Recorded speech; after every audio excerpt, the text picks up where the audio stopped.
എന്താണ് പറു ഊണോ ഉണ്ടാക്കി ഗൈസ്. ഞാനും അമ്മ കൂടി ഊണോ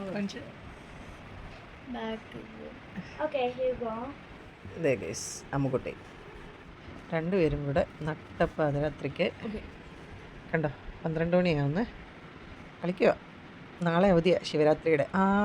ശിവരാത്രിയുടെ നൊയമ്പ് നോക്കുക, വ്രതം എടുക്കുക.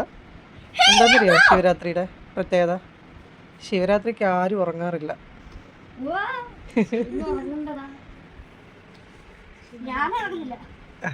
എന്താ സന്തോഷം നോക്കിയേ.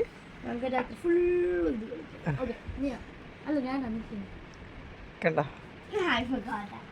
കാണിച്ചടാ എൻ്റെ യൂണോ കട്ട്സ്. അപ്പുറത്തെ സൈഡ് കാണിക്കേ. പരീക്ഷ ഗൈസ് 10-ാം തീയതി. എന്നിട്ട് ഇതുണ്ടോ എൻ്റെ എല്ലാം ബാക്കിൽ ഇതാണ്. എന്നിട്ട് കുത്തിയിരുന്ന് കാർഡ്സ് ഒക്കെ ഉണ്ടാക്കി എന്നിട്ട് നട്ടപ്പാതിരാത്രിക്ക് രണ്ടുപേരും കൂടെ കളിക്കുവാണ് ഗൈസ്. കണ്ടോ ഇവിടെ ഉണ്ട് ഒരാള്, ഇവിടെ ഉണ്ട് ഒരാള്. പറ്റത്തില്ല, എന്റെ ഇഷ്ടം പോലെ.